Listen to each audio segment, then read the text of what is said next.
Olá, doutora Cristina. Qual o tema que nos propõe esta semana? Olá, esta semana vamos falar da doença de Parkinson. Explique-nos um pouco melhor o que é o Parkinson e até que ponto a doença pode afetar as pessoas. Na doença de Parkinson, o quadro clínico não se inicia sempre da mesma maneira em todos os doentes. Em 70% dos casos, a doença começa por tremor localizado, geralmente a um membro superior que atinge depois o outro membro do mesmo lado. Este tremor pode ficar confinado a metade do corpo durante meses ou anos, só depois se estendendo ao outro lado. O tremor ocorre quando os membros estão em repouso e desaparece quando o doente executa movimentos, como por exemplo levar um copo à boca. Pode localizar-se em outras partes do corpo, como a língua ou os lábios. É importante fazer distinção com o tremor essencial ou benigno, que só aparece durante o movimento e não em repouso. A rigidez é uma dificuldade de relaxação dos músculos. Pode atingir qualquer grupo muscular do tronco ou dos membros. Começa muitas vezes só num membro, pode variar ao longo do dia, pode ser influenciada pelo humor, pelo stress e por medicamentos. Quando o conjunto dos sintomas, rigidez, tremor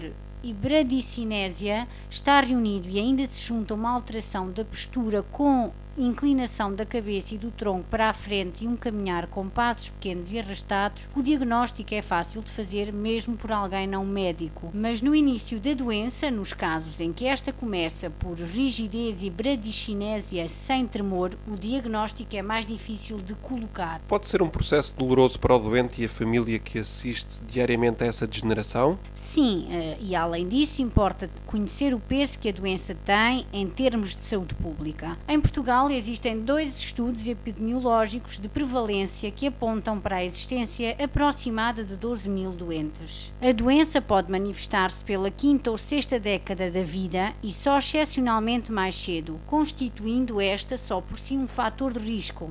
É previsível, portanto, que o número de doentes venha a aumentar à medida que aumenta a esperança de vida. Afeta ambos os sexos com ligeira preponderância para o sexo masculino. No caso de um dos nossos ouvintes que nos esteja a acompanhar e que tenha alguém próximo que sofra deste problema, o que sugere que se faça para o ultrapassar? Em Portugal existe uma Associação Portuguesa de Doentes de Parkinson, que funciona em ligação com outras associações europeias congêneres e cujo papel é de fornecer ajuda aos doentes e familiares, nomeadamente esclarecendo sobre os modos de lidarem com a doença e os apoios disponíveis. É desejável que estas associações se tornem cada vez mais fortes, não para se substituírem às instituições governamentais da saúde e da segurança social, mas para com elas colaborarem. Para o ajudar, veja a lista de sinais de alerta para a doença de Parkinson e outras demências que publicamos na nossa página de Facebook. Muito obrigada e boa semana. Obrigado, doutora Cristina. Pode acompanhar este e outros temas através da página de Facebook Universo Psicologia em www.facebook.com/upsicologia ou contactar para o número 964006861.